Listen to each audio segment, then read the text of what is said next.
Well, thanks everybody for showing up today. I'm Yoji Shimizu. I'm a volunteer and a mentor here in the state of Minnesota, and I'm delighted to see so many of you here this afternoon. This is our second kind of virtual meetup, and we had a great time the first time, and we thought we would do it again and showcase different aspects of what's going on with FIRST Robotics here in the state. So we're delighted to have you all here, and appreciate the fact that you're taking some time to be with us and to stay connected and to support each other.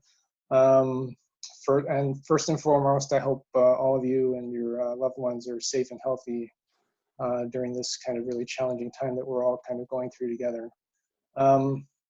So just a couple of things. If you're not familiar with the Zoom platform, there is a chat function that you can use to ask questions or discussion if you'd like, but I'm hoping that you'll be willing enough to just kind of unmute your mic and just ask questions and speak up and engage in discussion as we move through our program today. So I think the first thing I'd like to do is maybe get all of you to familiar with the chat. So if you would just go into the chat and just indicate what team you're from or your name, whatever you'd like to do to kind of just introduce yourself to everybody that's with us today. So just take a minute to do that now.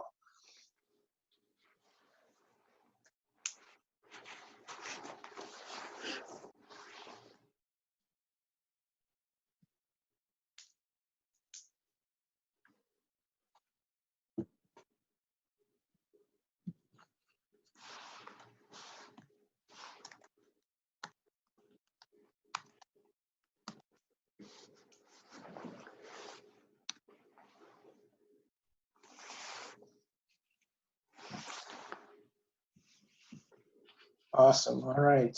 Well, we welcome all of you here from all over the state, which is really great, and from Cleveland. Chanda, welcome. So good to have you here. So what we're going to do this afternoon actually is we're going to spend a little bit of time showcasing our rookie teams. You know, the rookie experience is one that you only go through once, and we really want to, particularly with this abbreviated season, we wanted to give the rookie teams a chance to kind of share their rookie year experience with us. We also want to celebrate and acknowledge all of the great work that they did this year, and engage in some discussion about how all of us who've been rookies before but are no longer rookies and are now veterans can maybe kind of help as these teams kind of transition into the second year of FIRST Robotics. And then we're going to also hear from a couple of teams that are involved with making face shields and other personal protective equipment for COVID-19, and ways in which that all of us can be involved if you're interested in doing so. So I think that's where we'll kind of go, and let's see. So we're going to start with Team 8188, which is Grand Force from Grand Forks, North Dakota, and I think we have Zane, Dayton, and Isaac with us, and I'm going to turn it over to them to kind of tell us about what they've been doing this year.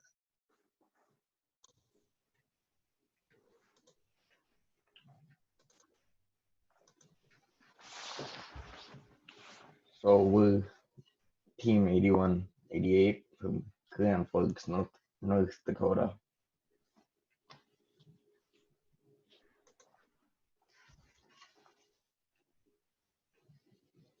This is our robot.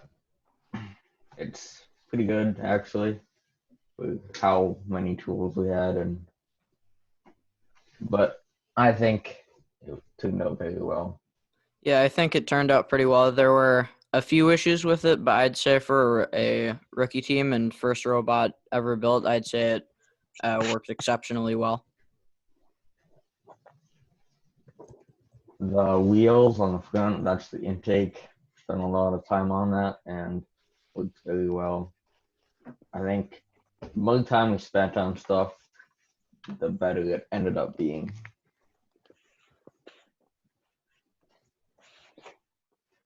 Yeah, we think our downfall was our feeding mechanism. It didn't work very well or consistently. That screwed us up in a lot of the matches, but everything else worked pretty well. Yeah, I think that's mainly because we didn't have a lot of time to do that, so it was just kind of last moment. But I think if we would have gotten more time to do it, it would have been a lot better. Yep.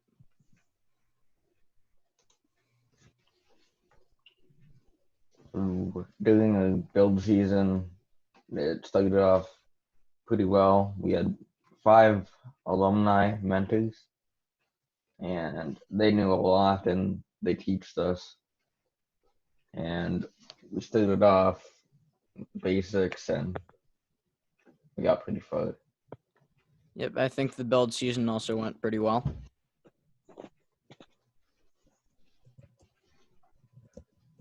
You can see in one of the pictures we had to cut some stuff with hand hacksaw because we just didn't have any tools.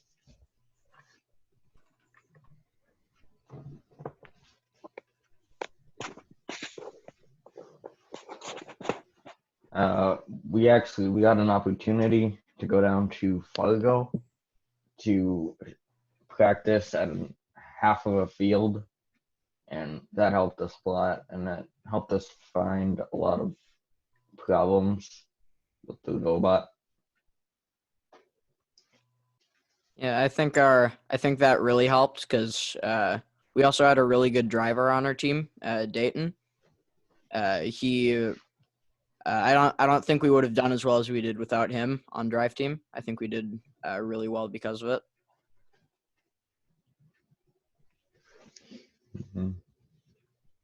We were lucky. We had quite a few sponsors that helped us out when we needed the help.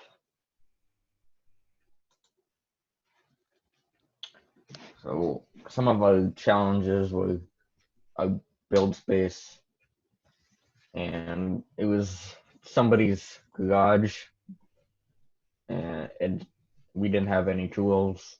Had to buy them all. Yeah.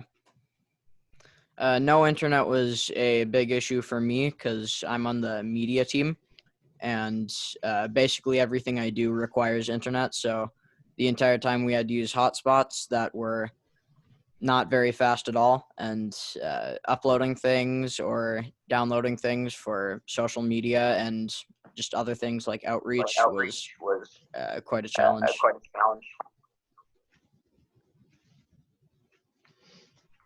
We had a pretty young team.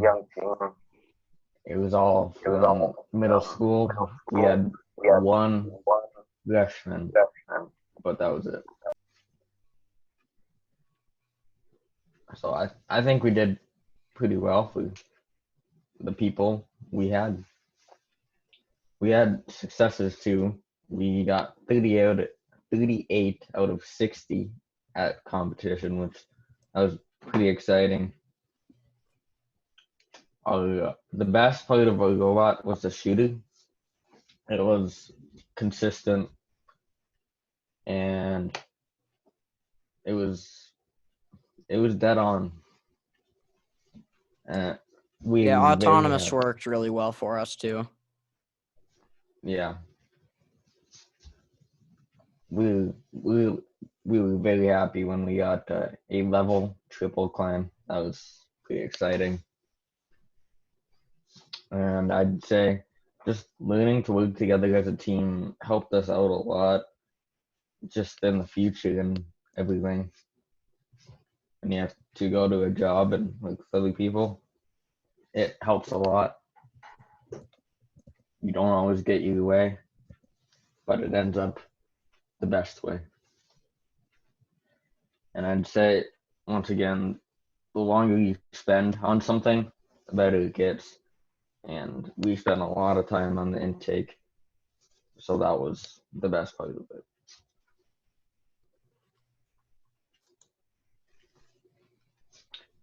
We have a few future plans, such as safety plans, safety meetings.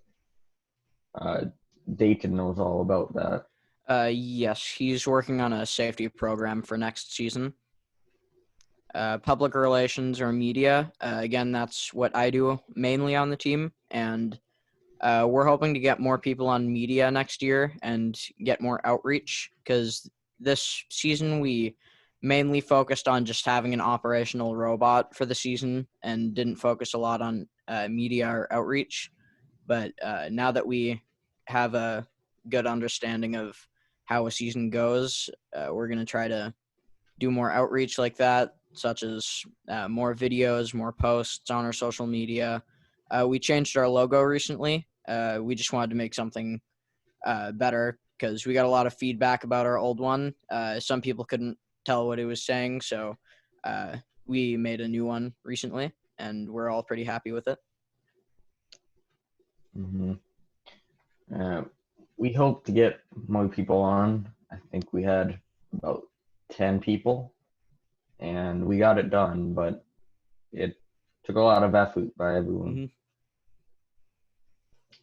Mm-hmm. And I think Isaac knows all about Makerspace. He can talk about that. Yeah, so one of our future plans for just over the years with our team is we're planning on reopening the Makerspace, which is a public shop workspace that was closed recently.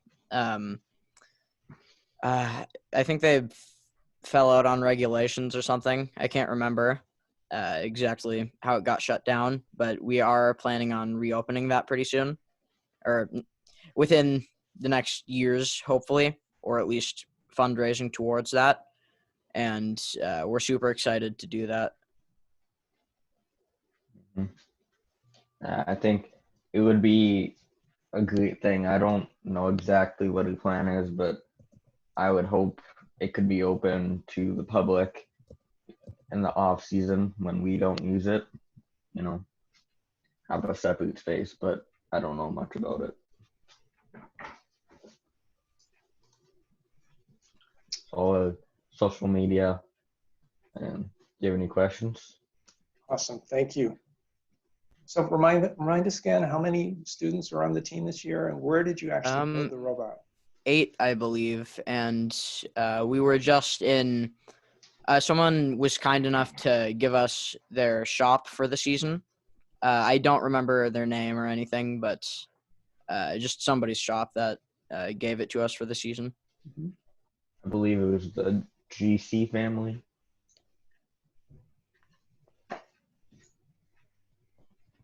And your team is from all over Grand Forks, so not. Yeah, Grand Forks Right. and Thompson just kind of spread out. I think half of us are actually homeschooled. I'm one of them. Some of them are from Thompson School. Some of them are just from the local Grand Forks schools. Got it. Great. Other questions for Grand Forks? I know there were some on the chat that you answered already, but.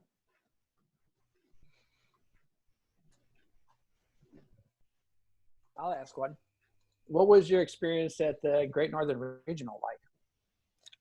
It was pretty great. Awesome. Yeah. The practice day was pretty stressful because we were still trying to nail in the shooter, and luckily we did get it.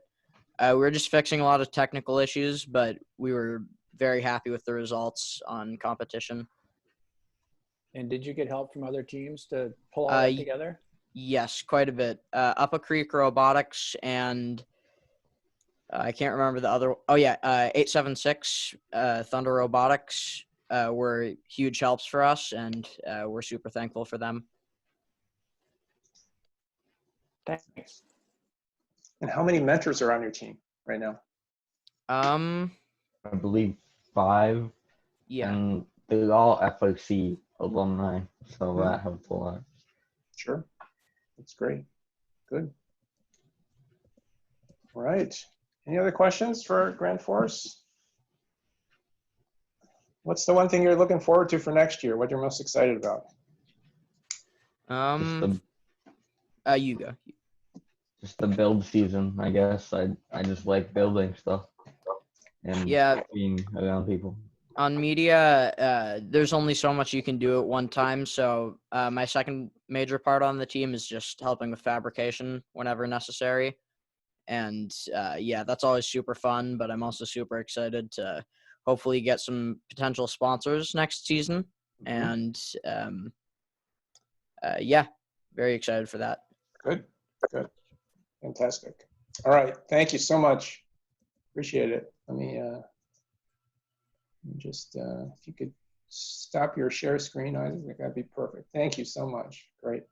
Okay, so like last time, we've had some trivia. We have some volunteer t-shirts and other kinds of things to give away. So we're going to throw a couple of questions at you in between each of the presentations. And we're going to ask you basically to kind of put your answer in on the chat.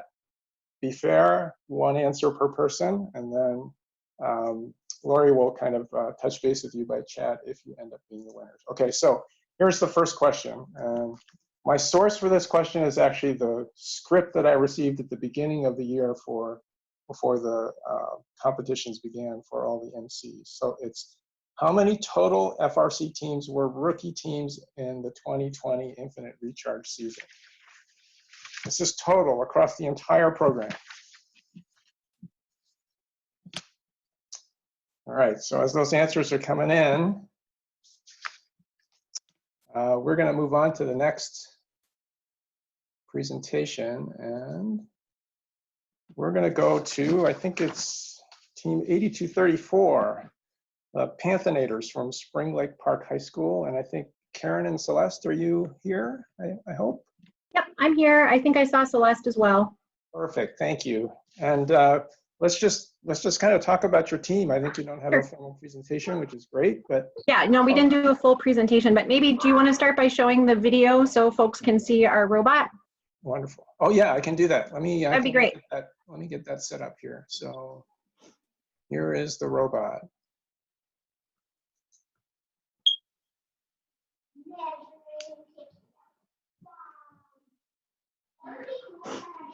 So there you go. Yes, there it is. The team was super excited. We accomplished that. That was in our gymnasium. They had just got the shooter going, and that was the week that we got news that everything had been suspended. So the team was happy that they were able to take that out and have their trial run. But we never saw competition other than week 0. So the team did get to go out and try it over at Irondale's week 0 event. But that was as far as we got with our robot. I don't know, Celeste, do you want to talk a little bit about our experience with the group and some of the things that we did, and then I can chime in too?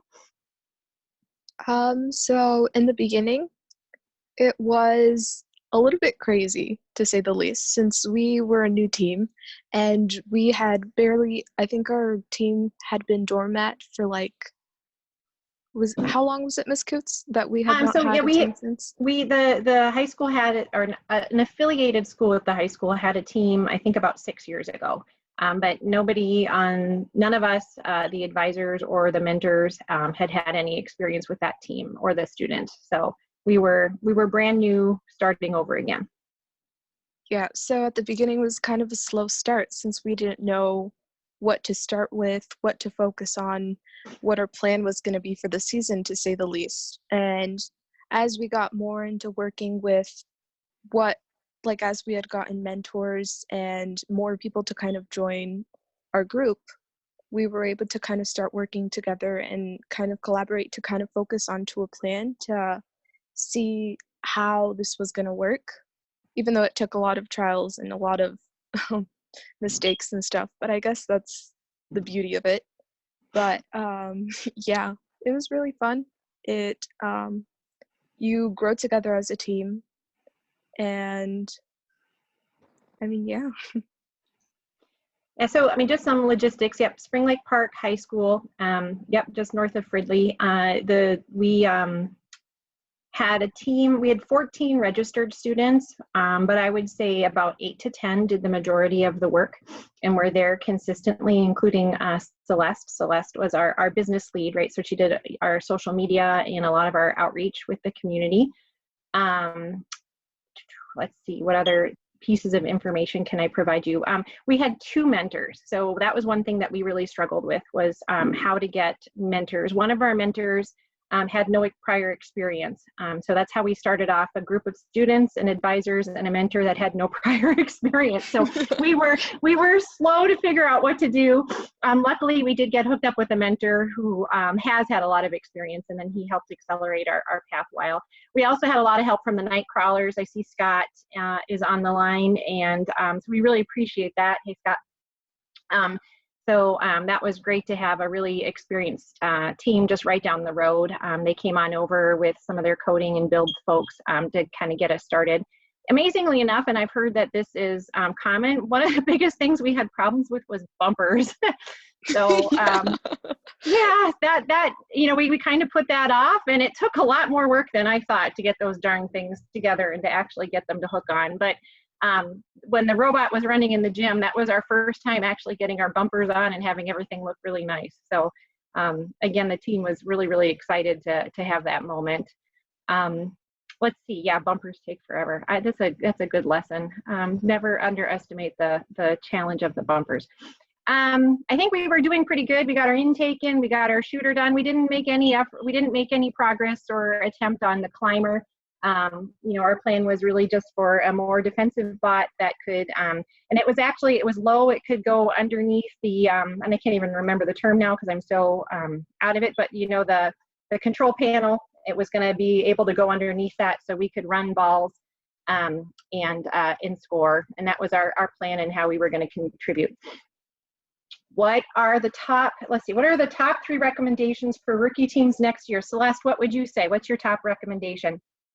Kind of start planning from the beginning, I guess, because for us, I felt like even though we were doing that, it wasn't like, I felt like we could have done more almost to kind of make sure we were prepared, to make sure everything was done in time and in a certain frame, I guess. Yeah, I think that was, we were lucky we had a good coder on our team who knew how to do Java coding. And I think if we hadn't had that, we would have really been stuck. So trying to figure out how probably better to develop some of those skills in the off season. I think the hard part with rookie teams is trying to find a mentor who has the experience, who can help you kind of decide what to do to prepare in the off season. I think that was our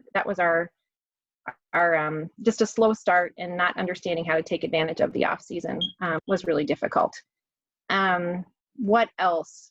Keep it simple for the rookie teams. I think that's what we tried to do, not try to tackle everything. I think we understood that we were limited in our ability to know what to do. So we went ahead and tried to just keep it simple. Would an official video from a chief robot inspectors help your team and other rookie teams?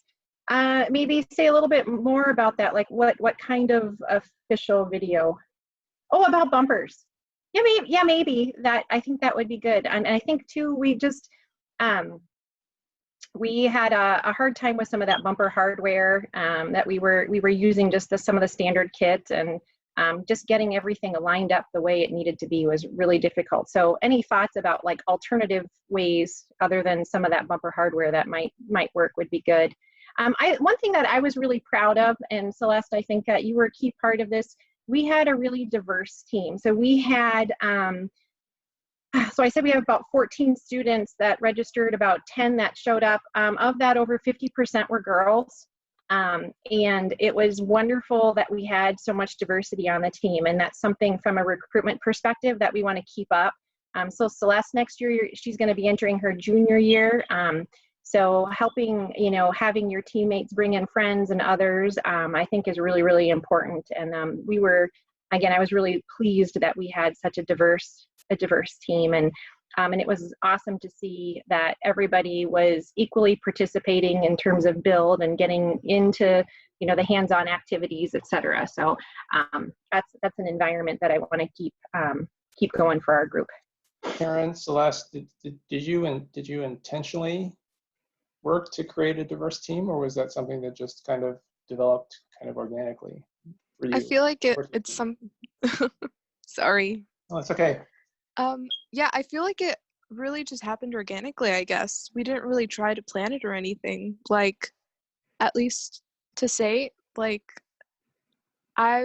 me, I'm like normally a very outgoing person, I guess you could say, and I always love to talk to everyone and everything like that. So I felt like that's something that might have not necessarily played a hand, but to be able to be like, hey, you should join robotics, or hey, it's something that you might not like take a second glance at, but when you do, it's a really awesome thing to be a part of.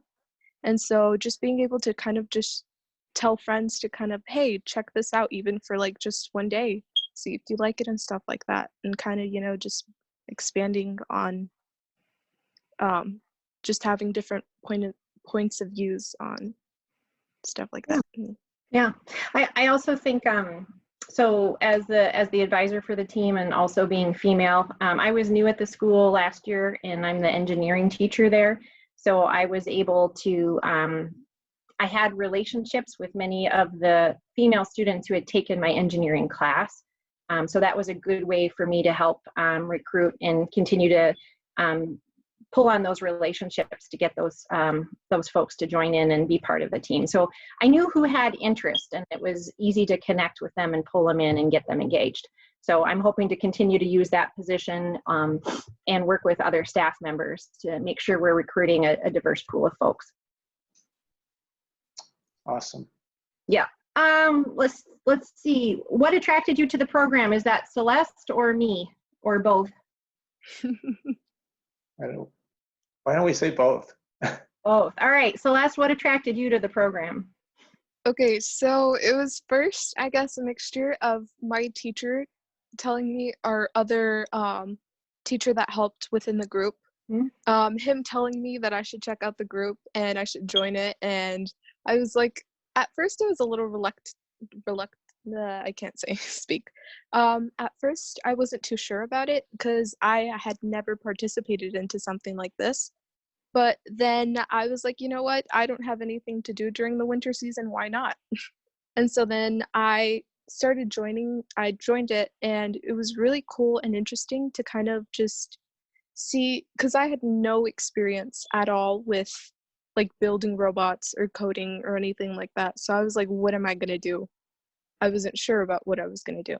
And then slowly, and I guess this is the really nice part about it, is that no matter what aspect or background you come from, you can somehow work, or we can all work together using the skills that we do have and still developing and maintaining others.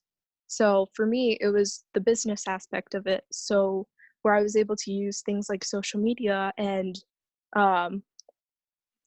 talking to others to kind of help me, since it was kind of skills that I had already, to kind of push forward and help contribute to the team.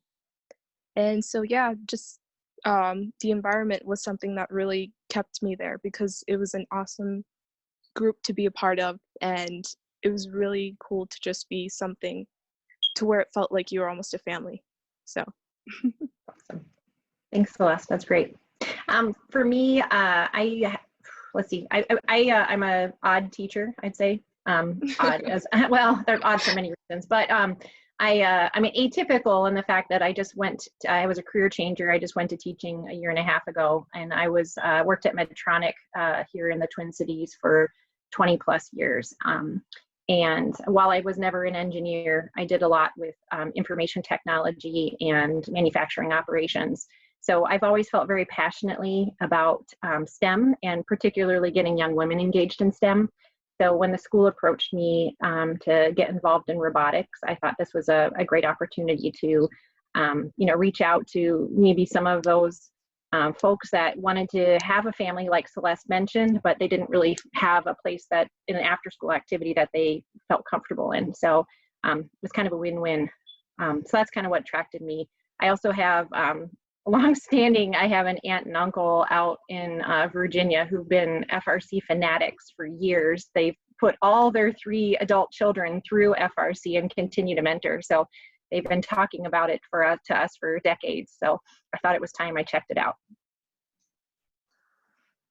Both great stories. Thank you so much Thanks for doing this. We really appreciate it. hopefully you'll have a chance to get that robot out at an off-season event, hopefully. We're hoping to, and they Yeah. really want to show it off. We were wanting to get it out to a pep rally and show the rest of the school what we've done, and we haven't been able to do that yet. So yeah, we need some time to celebrate and show it off. Yeah, absolutely. So that's great. Congratulations on a great Thank rookie you. year. Really. Thank you. Yeah, thanks for being here. So let's see, before we move on to the next team, that's going to be 8298. Let me give you the answer to the trivia question. So it was actually, at least according to information I have, 337 rookie teams this year. So, which is great. I mean, every year you want a lot of rookie teams. So the two people that I think got closest were Jesse Frost and, I hope I get the name right, Mahimo Abakar from Team 8355. So I think you've already gotten a private chat message about how we can get your FRC swag over to you. So thanks for that. Okay, so the next question before we move on. So you know that FRC teams are given a number, and basically a low number means you've been around for a long time, and a high number means that you're kind of a rookie team, and we're in the 8,000s now in terms of team numbers. So this question is a Minnesota specific question. What is the highest FRC team number in Minnesota this year? Okay. All right. So we're going to go to Team 8298 from Laverne. And I think I'm trying to see if Zoe, Randy, Aaron, I believe you are you online? Yes, we are. All right. Right. I'll go ahead and share the screen, and Zoe will be. All right, does everybody see that okay? Yes. Yeah, put into. So,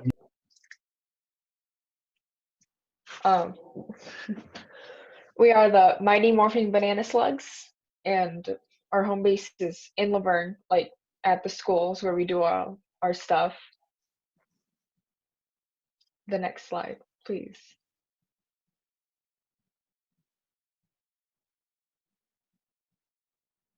Oh.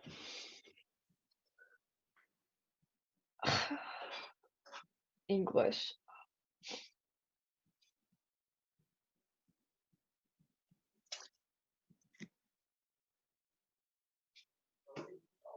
Huh.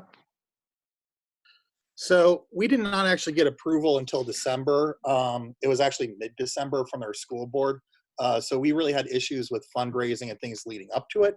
And I was actually a little panicked that we wouldn't actually be able to get all our money to even go to our competition. We were really cutting it close there. So recruitment of kids and everything else, it really took some time.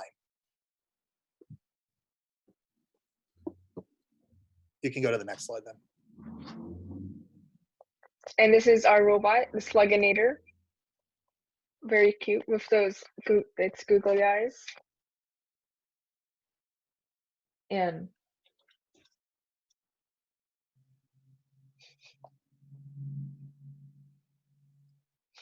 yes.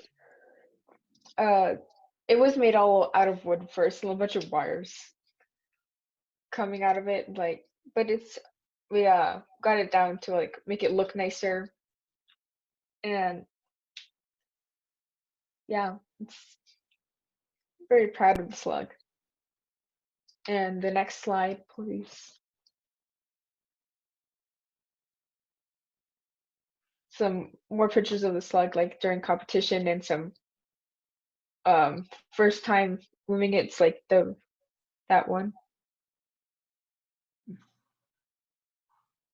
Thank you.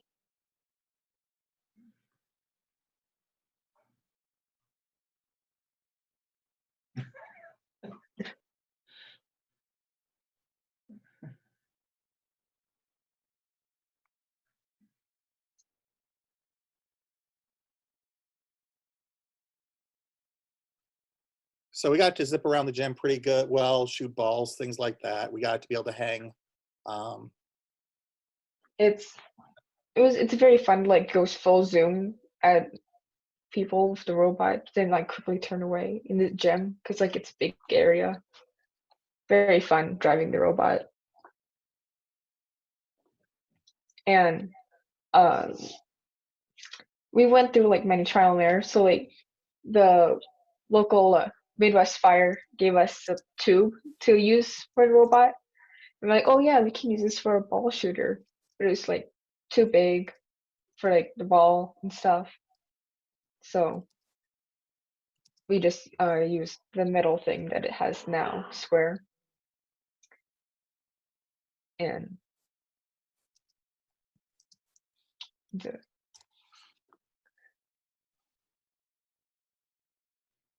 You can talk about all the trouble we had with the brushless motors burning oh it yeah, up. We have a nice bucket of dead motors. The for Neo our brushless 550 was not kind. No. no, very. It didn't like yeah. What did it broke the off the robot and like zipped around the chemistry room? You know, It did that. it did do But we that. burned through, I think, 6 of them. So we burned through many motors, sadly.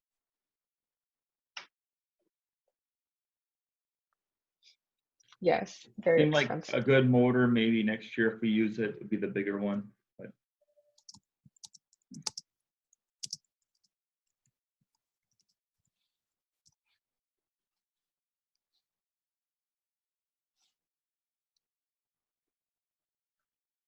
found out a lot of. Go ahead. Okay. Oh yeah, yeah. No, wait.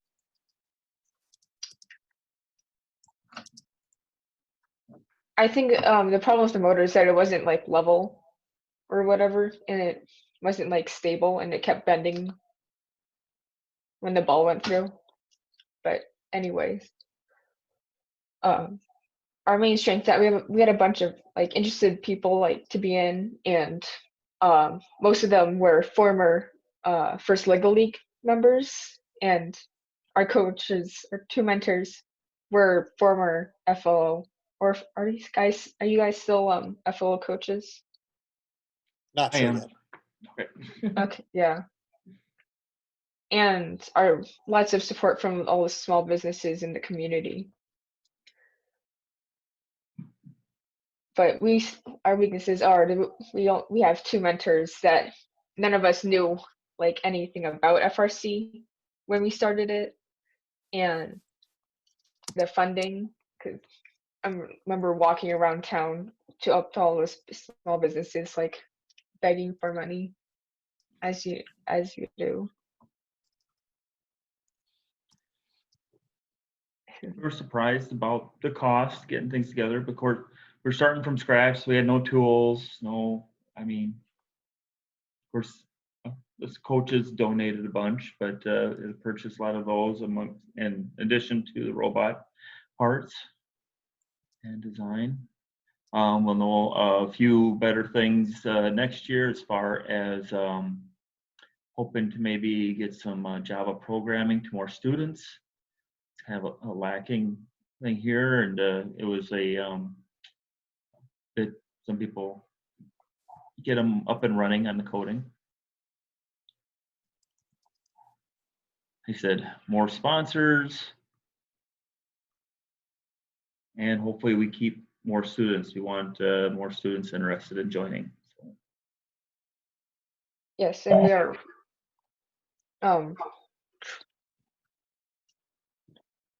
trying to open up through the community ed so we can get more students like out of Laverne, like so you have more team members that are like, oh yeah, I want to do this, and not just no. But we also like had our business plan, safety plan, and engineering book, all very well made, and but yeah. So we're working towards our business plan right now, implementing it. Very difficult though right now due to the fact that we can't actually meet in person, go to businesses, things like that. Also, our physical space that we were using is currently under construction. So even if we could meet, we didn't have a place to meet. So that's kind of an issue. We're also trying to expand our community outreach a little bit. We worked with the FL team this year. We're hoping to get involved with more FL teams and FTC teams and things like that. Awesome. Great job. So is it, you really have 25 students on the team this year? That's a big team. Yep. Yeah. Yeah, we had 25. That's great. And how did you actually recruit all those students to the team or get them interested? Well, Aaron had wonderful announcements through the during the announcements during the school day. It was like the best part of the day. I just went out and recruited. I think we had about 40% female. I hope to get that increased next year. But hopefully we can get more mentors, so it's just not the two of us. Yeah, absolutely. So I know this was answered on the chat, but you need to actually tell us, so that's preserved on the recording, how did you come up with the Mighty Morphing Banana Slugs as your team name? Because that's an awesome team name, one of the best. Thank you. I sent out, I actually chose, I went through a list of the worst possible animals I could think of. And the banana slug was one of those. And I sent it out to the kids. The kids voted on it. We did have one really awesome animal. We had the honey badger. So we could have been the honey badgers or the banana slugs, along with a bunch of adjectives. And this one just seemed to make sense. Okay, sounds great. You know, for game announcers and MCs, it's great to have these really fun kind of names to pronounce and announce. So it's great to hear the story behind that. And it's great that you did a SWOT analysis. I think that's something that a lot of teams, I think, are still kind of working on. So being able to do that and identify where you're strong and where you want to work on is really amazing. So that's great. Any other questions for Aaron and Randy and Zoe? So it's great that you were able to compete at Great Northern and you won the Rookie Inspiration Award. So that's fantastic. It's a really great way to start off. So congratulations on a really great rookie year. So thank you. Thank you. All right. So let's go back to that. What was the question I asked? Oh, here it is. What is the highest FRC team number in Minnesota this year? And that is 8422 from Pillager High School. So we have Kaylee Johnson and Michael Flood, I think, got that answer correct. So congratulations to them. All right. Okay, here's our next question. And then we're going to move on to 8355, which is from Higher Ground Academy in St. Paul. It's another Minnesota-specific question. Again, about rookies. So how many FRC teams in Minnesota were rookie teams this year?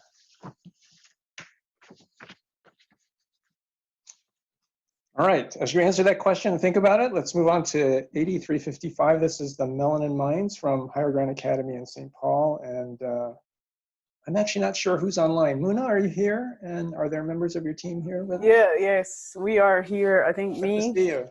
Yeah. Kate Johnson is here.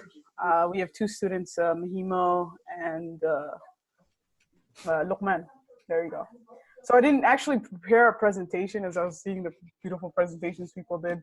I wish I did one, but you guys get to just look at my beautiful face, I guess. So 8355, we're from Higher Ground Academy based in St. Paul. It's our first year. FRC has never been in the conversation for Higher Ground Academy as a school since it was established. So it was completely new program. We didn't have any students who were alumni. So I got into FRC by just happening to run across a BattleBot video, and then it went into FRC, and then it went into this whole organization where I was like, oh, this is actually a competition, and people can participate in it. So that was the year before, and so it was my first year teaching, so I was like, I'm not really gonna try to do two big things at the same time of getting used to being a teacher and also robotics. But this year we got the chance to actually establish the program. One of the things we are scared of is like, you don't know anything. So it's like, it's on you to learn everything as much as possible. And so actually one of the first meetings that I had. So I kind of just advertised it through flyers where I just put up and asked people, do you want to join a robotics team? And the scholarships was one of the biggest things that people were really interested in. And so they were like, I'm going to get, what was it, $83 million in scholarships? I was like, you're not really going to get $83 million, but you can apply for it. It's open to you to apply for it. But we got a huge crowd of kids come into my classroom to know about it. And so I showed them a video about FRC, just kind of, that's on the website. And so a couple of them were like, we're gonna have to build that. That's not possible. And so a lot of them wanted to run away from it. And so, but I think a huge amount of them decided to stay. And I think one of the biggest incentives was that it's one of the only after-school programs that we offer. Our school just got a new building as a high school building. And so there's a lot that's being moved around. And so it's one of the only, I think, out of 2 other after-school programs. So we had about 40 students who actually stayed and decided to sign up for the program, which was kind of intimidating at first. But we were able to keep track and be able to help them stay on it. My most important thing was about community and making them feel like it doesn't matter if you know something or if you don't know something. If you know something or you don't know something, what matters is that you are deciding to challenge yourself, right? You know, always find people that would help you. And so one of the things that I love about the FRC community is the amount of people who step up to help you without question. And so I think like a lot of the other mentor Kate can also talk about that, whereas like we have so many like teams that would help you with all the technical stuff, that help you with the tools. And so one of the biggest teams was Egan. I saw Jane is in here. The Egan team, Blue Twilight was, oh my God, I don't think our season would be possible without them. John would come in and help us set up things and let us know. One of the biggest challenges of being a rookie team is a lot of times you don't know what you don't know.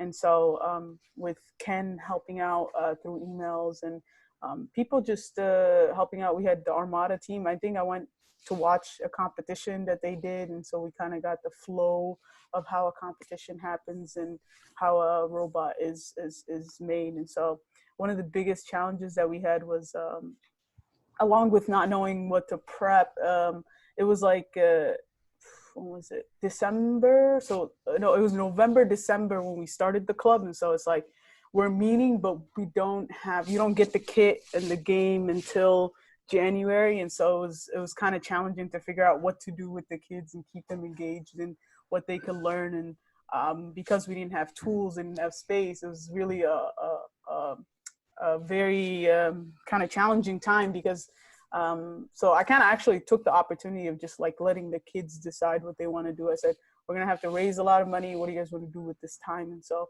they really did step up.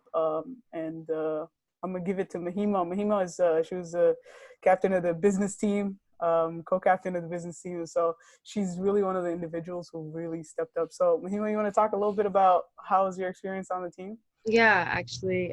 So being on the robotics team in the beginning, well, what Mona said was true. Like everybody was like, $80 million in scholarships? And me being a senior, I'm like, of course, heck yeah, I'm gonna go. So I saw everything that was happening, and then Mona was kind of like, okay, you guys don't just get $80 million in scholarships. I was like, yeah, I understand, but still the idea was pretty cool, you know? So all my friends just kind of signed up, and we kind of did it in the beginning for fun, just to stay after school together. And then we saw that it's not just a club where you just stay and chill. You have to really put in the work and put in the effort. So slowly, like people were leaving and stuff. We started with like, well, almost 50, 40 around there students. And then we ended up with like around 30. And I was a captain, but I had a co-captain named Amal, and me and her together, we like were the best team ever. We really, I don't know, I just loved my team so much. Having Muna as a mentor with Miss Kate was the best experience ever. I think robotics for me became almost like a safe space So like anytime I would have to talk to anybody, I know I can count on Muna and Ms. Kate and my other mentors to talk about anything, whether it's robotics or school. So it really became like a safe space for me. And yeah, like Muna she did a lot for us, and she was more than a mentor. She became like a friend and family to us. And the year was just amazing. Like I'm so sad that this is my last year and my first year, and it ended this way. So I just wanted to say, while everybody's listening, thank you, Mona, thank you, Ms. Kate, for everything you guys have done for us. A lot, like I said, a lot. And in the beginning, it was like kind of tough because like Mona said, we didn't have any tools, we didn't have any kits, we didn't know anybody to help us. So we just started fundraising and we started doing big sales in our school. And parents in the Somali community were kind of like, robotics, like it's never been done before, kind of. So they were kind of like shocked that we were doing something that was happening. And it was kind of funny to us because they want their kids to be engineers and doctors and all this stuff, and they never thought about the robotics, the first robotics competition ever. So when we started doing it, they were kind of shocked, and we kind of had a lot to prove. So proving that to parents was probably the hardest thing, and proving to our community and like our school was kind of hard, but we showed them that we could do it and they believed in us. And yeah. Yeah, like Mahima said, one of the challenges was parent support, because a lot of times in immigrant communities, if someone has not experienced something or they know that something, there's a hesitancy to accepting new things. Is always somebody has to be the first person, and then say like your family friend's mother tells you, oh, it's actually a really good program, you know what I mean? That's when they're like, oh, okay, this can work. And so being the first team to actually challenge it was really challenging for a lot of our kids. I keep saying challenging, but it's one of the things that we always had to keep in mind is, oh, is my parents going to be okay with this? Whereas FRC, I know as a community, is very heavy with parent support. And so it was a different type of challenge that we had to figure out how to show the parents that this is a program that actually helps the students, really builds their leadership skills and gives them something that they can use for the rest of their life. The three the three careers that are always recommended in immigrant communities, like doctor, lawyer, those are like the high paying, and engineers. And so it was kind of interesting conversations to have with parents, because a lot of them did not understand what the kids were doing, and so they're like, well, what is this robotics thing? And so it was good. I think what was important is that that me myself as an individual, and this is why I believe like diversity within FRC is really important. A lot of parents would tell me that the only reason I'm letting my kid come is, I don't understand this stuff, but the only reason I'm letting them come is because of you, and I know you. And so the more diversity that we have within FRC, the more minds that we can have engaged in this type of program, which is an amazing, amazing, amazing program. I think some of the beautiful things that I've noticed is like I said, people didn't even hesitate to help.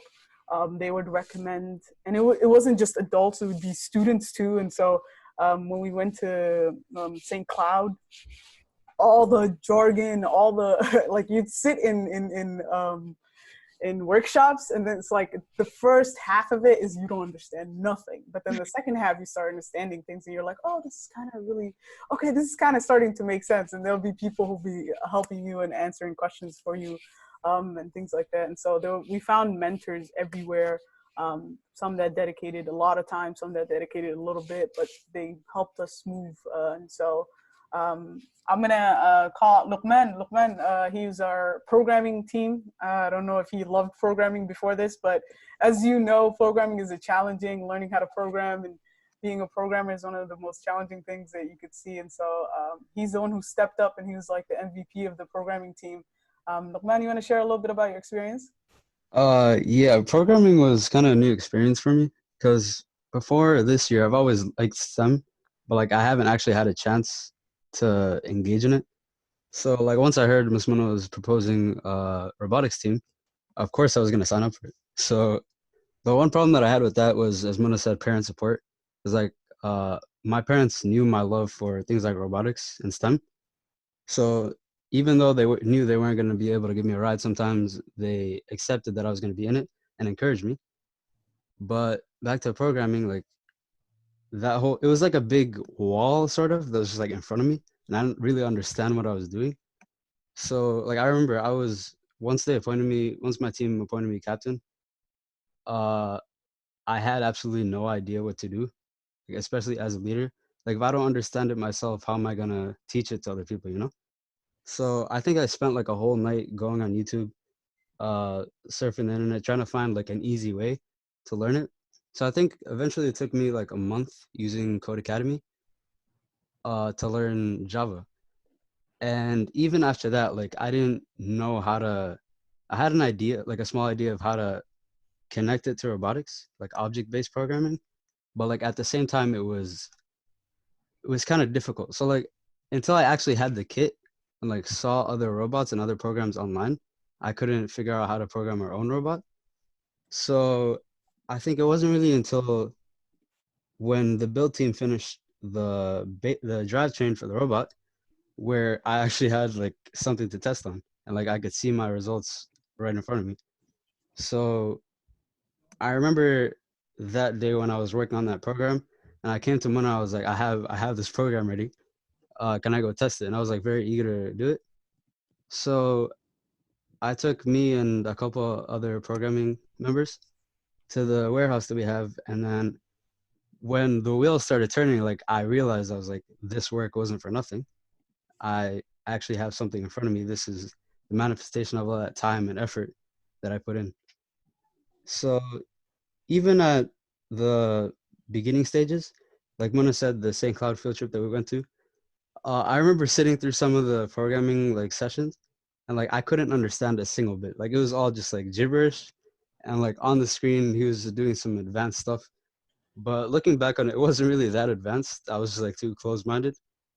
So apart from like learning programming and actually having experience with it now, I feel like the social aspect of it was another like big part. So I'm a senior as well as Mahima, and as she said, a lot of our friends joined the program. So on top of that, we had a lot of younger kids joining, and it gave us time to like really make connections with our underclassmen and teach them and show them, even though we didn't know what we were doing, to kind of like instruct them as much as we could.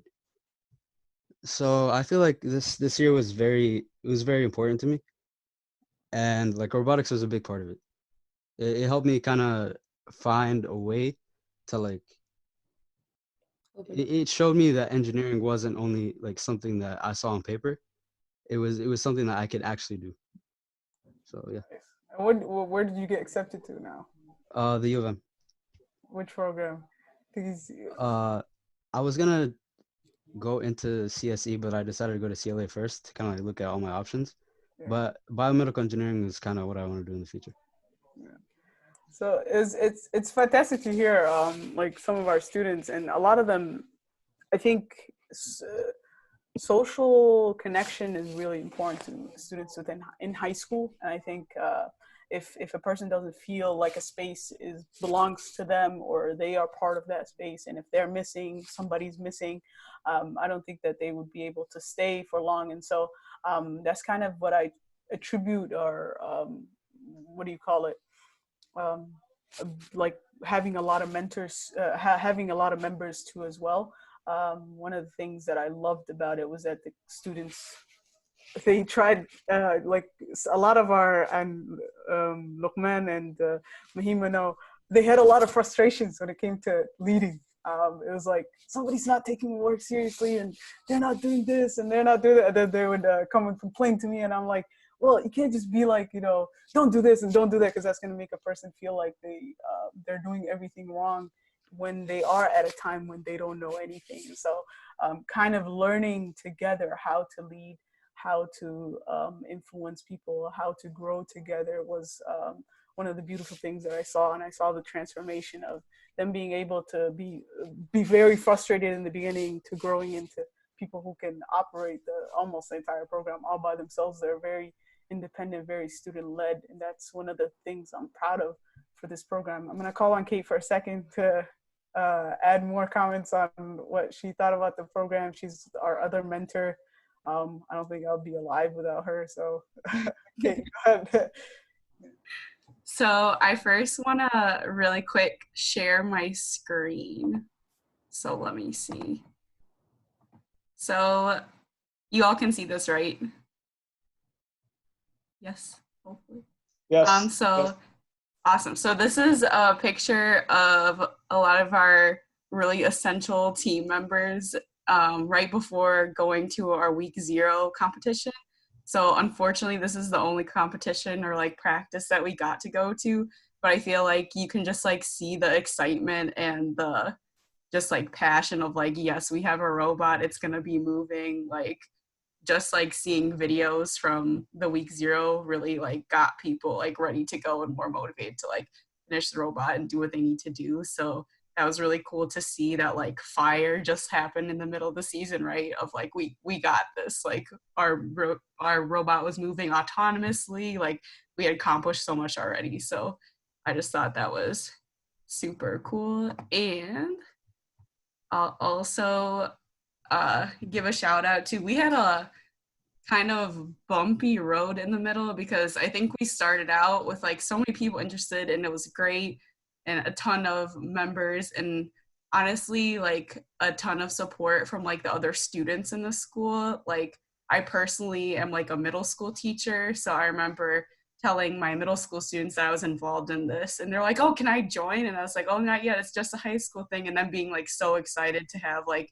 even the opportunity to like be a part of this someday is something that like really kept me going through the season. And I think the most difficult part was we hit kind of a point where there was a lot of discussion or like trying to get a consensus on a design, like a final robot design. And I feel like that was the part of the season that was hard to get people invested because I think it's harder for people to like conceptualize than actually build. So I think that was probably the biggest thing as a rookie team. But we raised a ton of money. Like our business team was on point, like between Cub food bagging, raising like thousands of dollars in a Sunday, or like getting sponsorships. Like they're really on top of it. And we had just honestly a ton of students that made this possible for everyone. So it was great every Friday. And then as the season went on, Monday, Tuesday, Wednesday, Thursday, to just be excited to get to see that though. Yeah, and this is our website, so. These are our students at the Foods bagging. We had business, programming, and build there. It was really fun. And we had a basketball team, a basketball tournament also to raise money, which is fun. And then this is our robotics basketball tournament.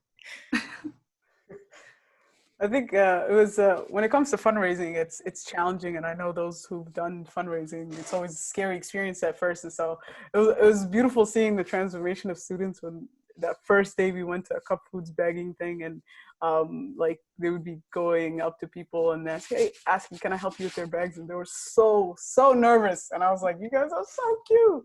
But by the end of it, it's like, oh, we're almost up to our goal. Go, and then they would just like go autonomously on their own and just like run and just do it. I was gonna say, I remember our first ever fundraising was a bake sale, and it was always something that student council would do, and they told us, oh, you guys can have it this quarter because our school does quarters, so you guys can have it this quarter, and yeah, have fun, but you guys really won't make more than $400, $300. And I was like, okay, our goal is to make $400. And I think the first ever fundraiser, we passed like $1,250 in our first fundraiser at a school bake sale. And it was like, I remember we were asking around because we had like $40 more, so we hit 1,000.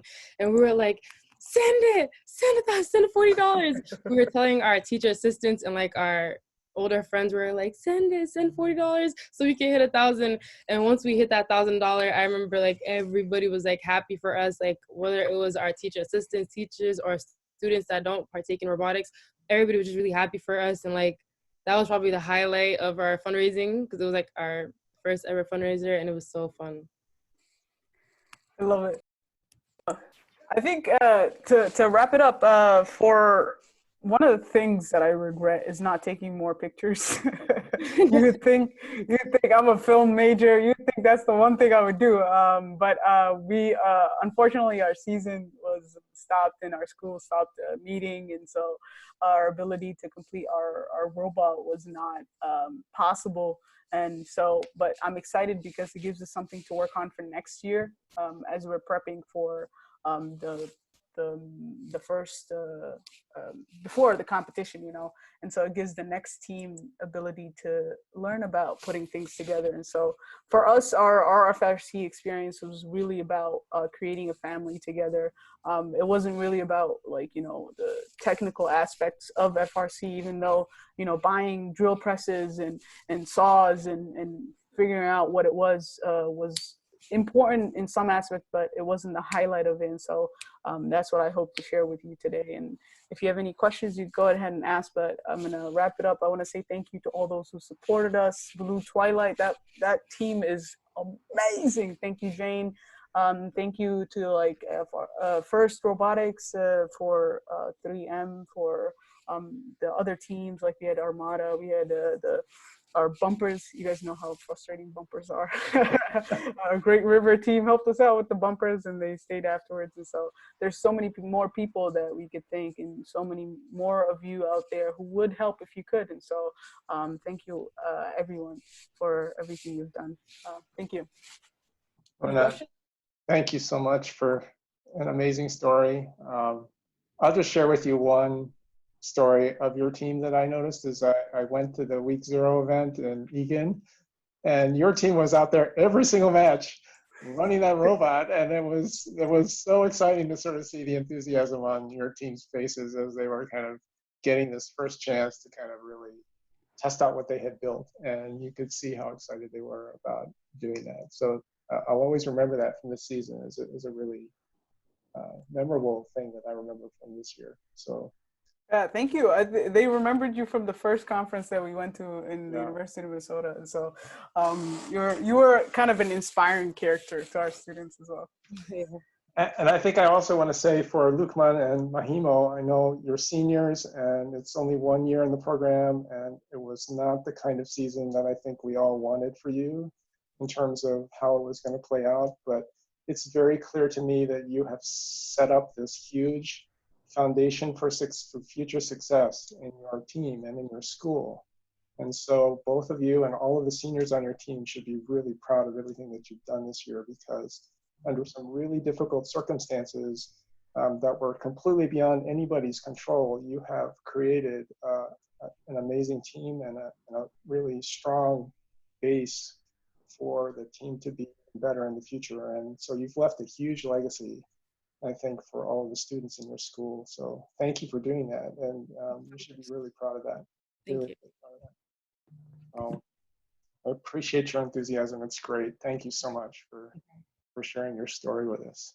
So, all right. Well, that's a great way to kind of wrap up the rookie showcase. I want to just kind of quickly tell you about the trivia question. So what was it? How many FRC teams in Minnesota were rookie teams this year? So that was actually 9. And it was Owen from No Mythic 2491 that was the winner of that prize, or that question. All right, so we're going to now turn to a couple of things with regard to what teams are doing actually in this current situation that we're in with COVID-19 and the pandemic, and how others, if they're interested, could also get involved. So I'm going to actually turn it over to Nightcrawler and 2052. And I know there are a number of team members, I think, online: Kyle, Xander, Tristan, Maria, potentially Scott Davis. I think one of the mentors is online as well. So maybe I could turn it over to Nightcrawler, and you can kind of tell us what's going on and give us an update on how things are going with the Face Shield project. Hi, OG. Can you hear me okay? It's kind of hard in here with all the extra noise. We can hear you pretty well, Scott, I think. Okay, good. So I'll walk you around our lab. Well, Maria's getting numbers updated, and then she doesn't have any earbuds today, so she's going to jump out in the hallway, and I can let her give you a little bit more of a rundown. But while that's happening, while Maria's getting ready, I'll give you a rundown of what's happening. There's Maria. She's heading out to the hallway. So this is our board. This is how we're keeping track of everything that's going on. This is our daily production. We've seen to settled about 235-ish a day. That's how many we're printing here at the lab. These are our donation numbers for what we've done. Let me see here. There we go. People can go to our website and they can order materials. And we ask them for what's the minimum you need, what's the maximum you would take. So that gives you an idea of the kind of numbers we're looking at for people that have ordered face masks for our website. And then we're using sort of a standard Scrum technique. We use Scrum to manage our robot. And so this is how we're keeping track of all of our orders. I'll back up here so you can actually see the whole board. And that's how we're managing our orders. And then we have 3D printers from 4 different schools. So we have, in this room here, we have 15 printers set up from 3 different schools, 2 middle schools and our high school. And then in the back room, we have another 9. And then this is our production line for cutting face mask material. We have this roll here. This roll started out as a 250-pound roll from 3M. It probably now only weighs about 30 pounds, so you can kind of get an idea of how much has come off of there. And our build captain, Kyle, who's on the call too, he made this trolley mechanism with the double razor blade on it so we can run it across and cut the plastic out of, it's not 80/20, I think it's from Rev. And Michael's here, he's cutting face shields. So there's a whole assembly line process. If you want to go to our Facebook page, you can see the assembly line process. So that kind of gives you a rundown of how things are working here. We're here 6 days a week from 9 a.m. until 6 p.m. So our printers run for about an hour after we leave. That gives us 60 hours of printing time a week. Our goal is to create 11,000 to distribute 11,000 face shields by May 1st, where we might have something coming soon with a injection molding fabricator in northern Minnesota. So we're working on that right now. And if that comes through, you guys will hear about it on Facebook and Twitter next week. Maria, are you online yet? Yeah, I'm here. Okay, go ahead. I'll let you take over. Okay. What should we talk about, Scott? I would think it would be good for you to kind of walk through the website and show people what we've got up and running. And then maybe you could give a little bit, some information on who the orders are going to, maybe some of the numbers. We've got some really big orders that are kind of shocking. Kind of give us a rundown of some of that stuff. Okay. So I'm just going to pull up our website here.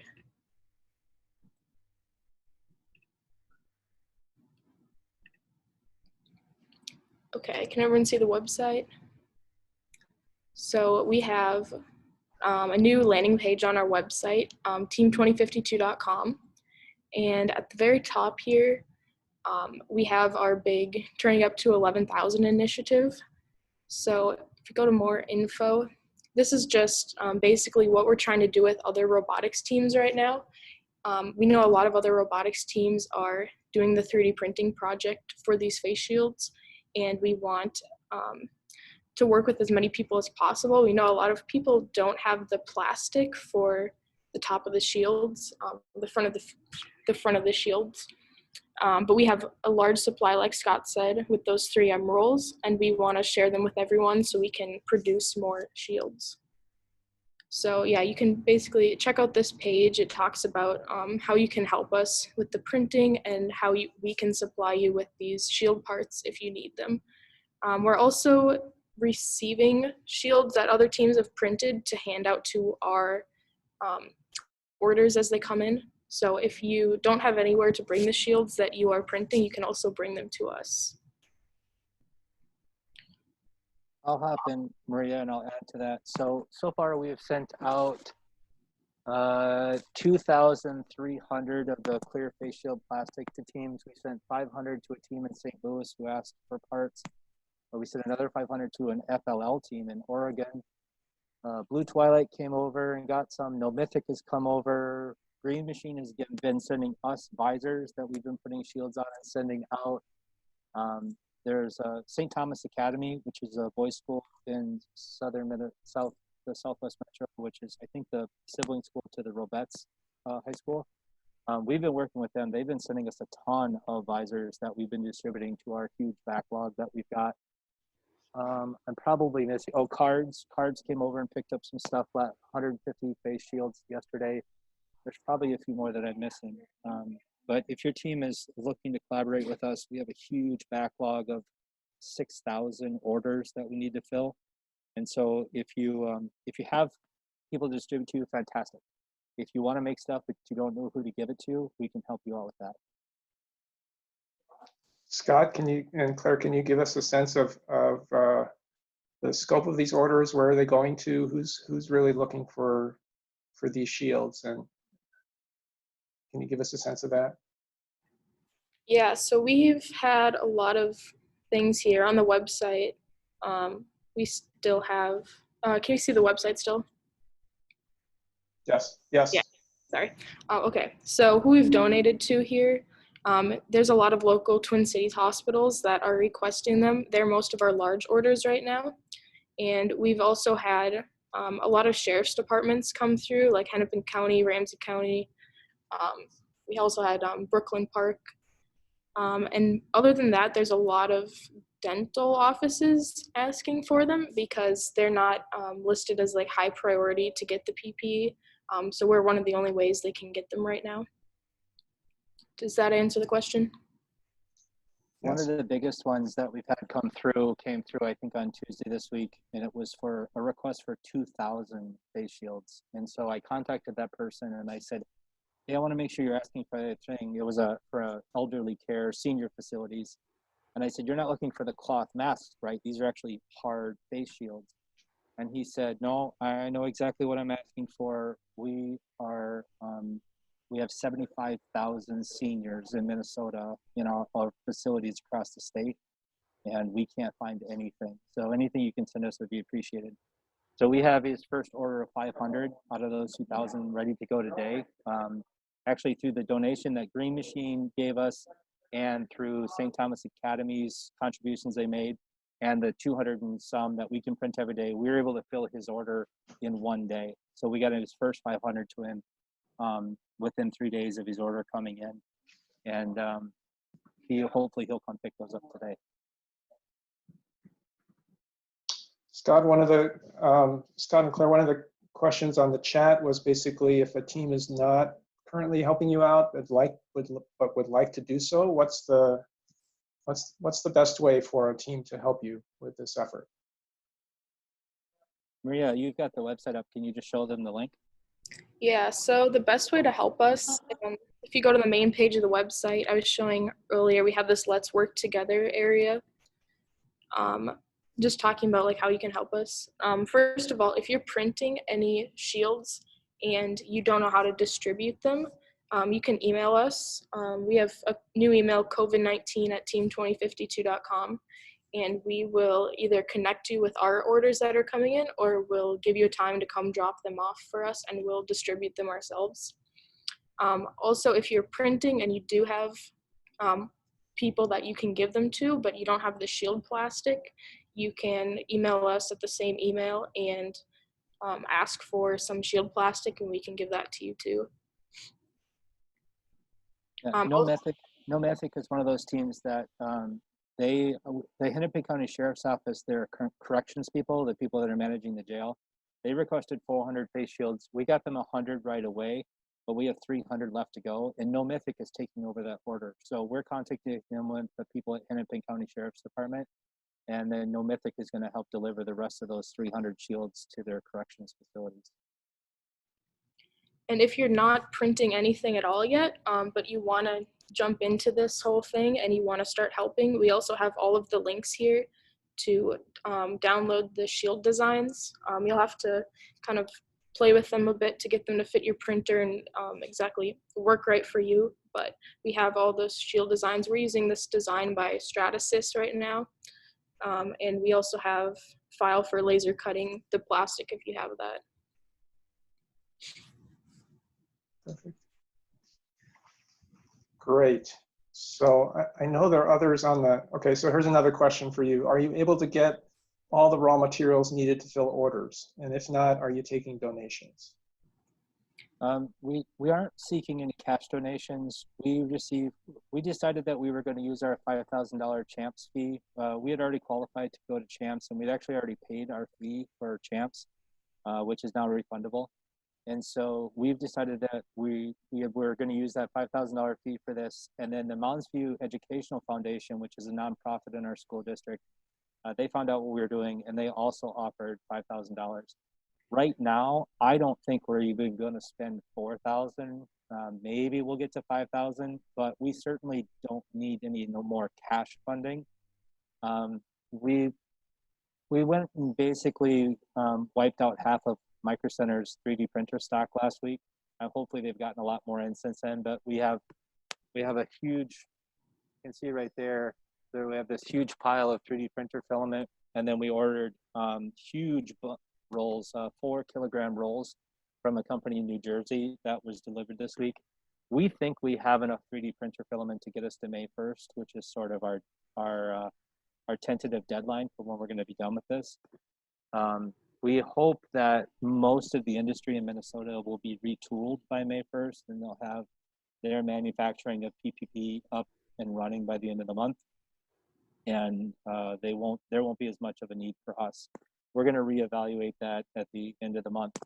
So we think we have enough 3D printer filament. We now have enough shield plastic to cut what was initially 11,000. We actually might have enough now with a roll that we got from St. Thomas Academy to cut as many as 13,000 face shield coverings. And I just talked to one of our mentors who worked at 3M this morning. She thinks she can get us another of those 250-pound rolls, which would cut another 5,000 face shield plastic. So we seem to be good on everything. We've been encouraging people, if you want to make a cash donation to help fight COVID, to find another organization that needs the money more than we do. The last thing we want to do is turn this into a fundraiser. We do not want to make this pandemic into a fundraiser, so we've been encouraging other people to donate their money to the food shelves or places that need it more. Perfect. Thank you very much. I know there's some other people online or listening in. I know who are also involved. I don't know if anybody else who's here in the meetup would like to say a few words, but I'd like to throw that open as well to anybody else who wants to talk about what's going on.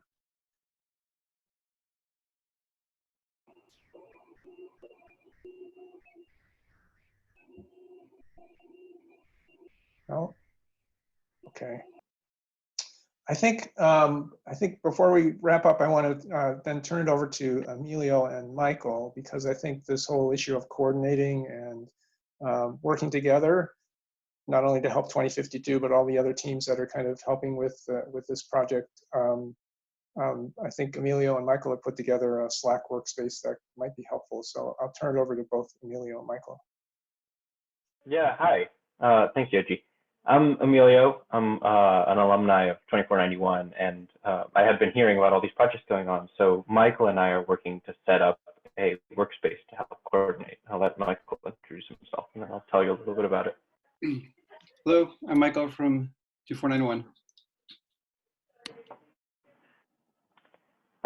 So let me jump in here and share my screen. I'll show you a little bit about what we've set up here. Great, can you all see this? Yes. Yeah, so we set up this Slack workspace here called Minnesota Fighting COVID. And our goal here is to create a space where people can come ask for resources or get help or provide help to others, since there's a bunch of different projects going on right now. So there's just a set of channels here. I'll put an invite link in chat shortly.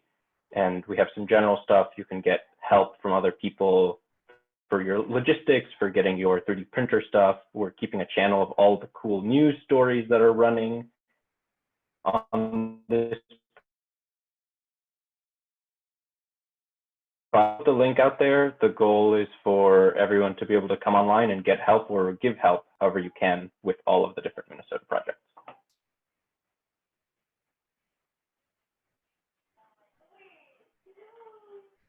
Michael, did you want to add anything?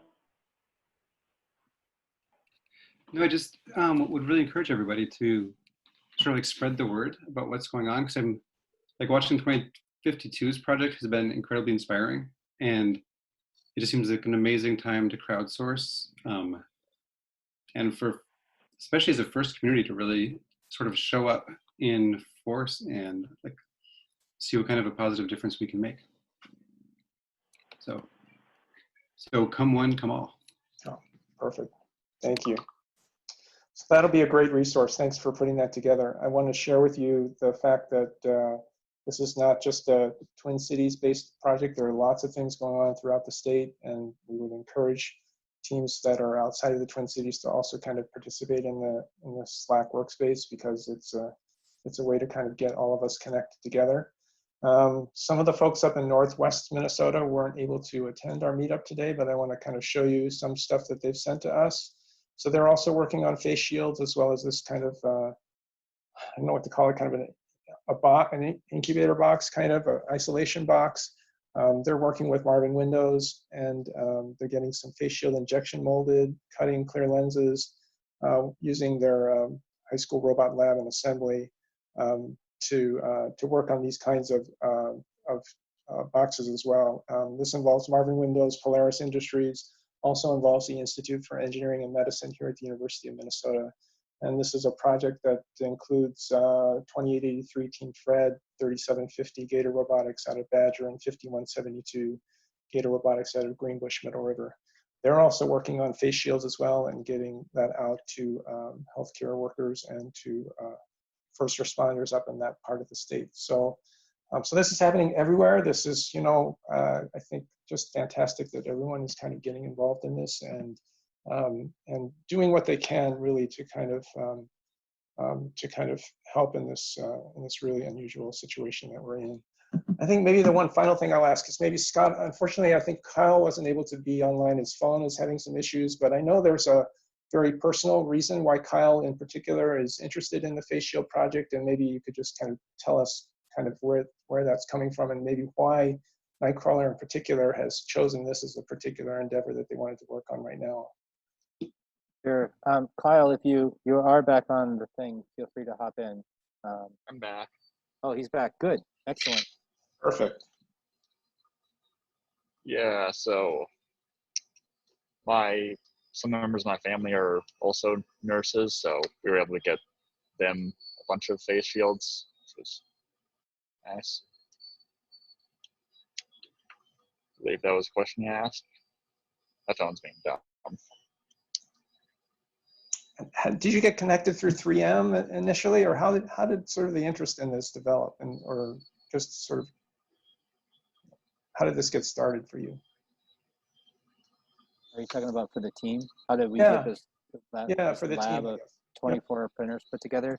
Yeah. So this all started because I have one printer at home that I was printing at home, and I'm not only a coach for Nightcrawler, but I'm also a coach for an FTC team at one of the middle schools. And so I contacted Nate Smeal, who's also a Nightcrawler coach, and the other coach for the FTC team. And I said, do you think that the middle school would let us pull out those 9 printers that are in the lab and let me set them up in my office? We contacted the principal. The principal was totally on board, and he said, yes, if you can pull those printers out, get them someplace where you can make fields, go right ahead. So we did that. The Nate and I pulled those printers out, and we put them in my office, and I started printing. The next day, the Edgewood principal contacted us and said, what if we could get every printer in the school district put together in one facility? Would the team be willing to run a printer lab? And my first question was, is the district even going to let us do that? That sounds like something that kind of goes against this whole social distancing thing. Is that even going to be allowed by the school district? So we put together sort of our safety guidelines, which are posted on the website in terms of keeping the number of students in the facility to a minimum to encourage that distancing part, sanitizing the workstations between every shift, everybody wears a mask. We put together this kind of safety guidelines, and the district was 100% on board. The school board, Mrs. Suk, were excited, the superintendent, all the principals, the activities director, everybody gave us full support to set up the lab, which quite frankly, I was a little surprised by, but it was so exciting to see how much the school district got behind us to do this. And so that's basically how this all came about. Perfect. Thank you. All right. Well, very inspiring. Thank you so much for kind of doing this and kind of getting all of us connected together to help in any way that we can. Again, go to the Team 2052 website if you want to know more about the project and how to get involved. The COVID-19 Minnesota Fighting COVID Slack Workspace is also available as well for you to get connected. All of that information is on the First in the Upper Midwest website as well, and we will take this portion of the meetup and we'll post it as a video so that people can see and learn more about kind of what's going on as well, as a way to kind of additionally kind of get the word out to everybody in our community. So thank you again for all of this great work, and all of us are very appreciative.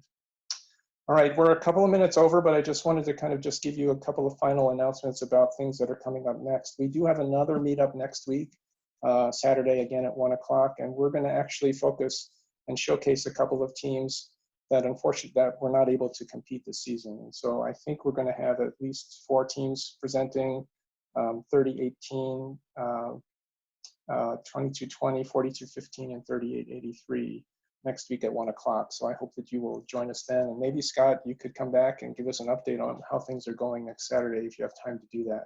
Yeah, that should be okay. I'd happily do that. By the way, if you guys aren't following our Twitter or Facebook, we're posting 2, 3, sometimes 4 or 5 posts a day on just activity that's going on, some funny stuff, some really cool stuff with, for example, the fire department stopping by or the police department stopping by. There's some really good stuff if you want to follow us on Twitter or Facebook. Good, that would be great. And then 3 other kind of virtual events that I just want you to kind of be aware of. First is holding a couple of events virtually. There's going to be a first regional award show on April 29th, 7 p.m. on their Twitch channel. They'll be announcing the winners of the Dean's List, Woody Flowers, and Chairman's Awards for the regionals that were not held this year. So that will be for us the 10,000 Lakes Regional and the North Star Regional, as well as the 7 Rivers Regional and La Crosse and the Iowa Regional. So tune into that. That's April 29th at 7 p.m. on Twitch. And then a couple of days later, first we'll be having what's called a virtual showcase on May 2nd at 10 a.m. on Twitch. That's sort of a season recap and highlights from the 2020 first season. And then finally for us, Minnesota FRC is going to be holding a virtual 2020 graduation celebration. So this is going to be Saturday, May 16th, which would have been the high school league robotics tournament. Again at 1 p.m. on Zoom, and there will be sign-up information available soon, but we're going to try and basically hold a commencement ceremony for all of the 2020 seniors who'd like to participate on Minnesota FRC team. So we've got some guest speakers, and we're hoping that we'll be able to give all of the students who participate an opportunity to say a few words of thanks or share some favorite memories and a slideshow and all those kinds of things. So look for that information as well. So I think that's it for today. Is there any other announcements or comments at this point for everyone who's here? Okay, if not, again, thank you so much for tuning in today. I have a lot of great inspirational stories this afternoon from our rookies, as well as from all our veteran teams that are helping out with COVID-19 and all of this great work helping our healthcare workers and our first responders. So it's been a fun hour and a half, and I appreciate all of you tuning in and participating, and I hope that you will check back in again with us next week at 1 o'clock. Okay, thanks. Have a good day and a great weekend, and stay safe and healthy, everybody. All right, thank you.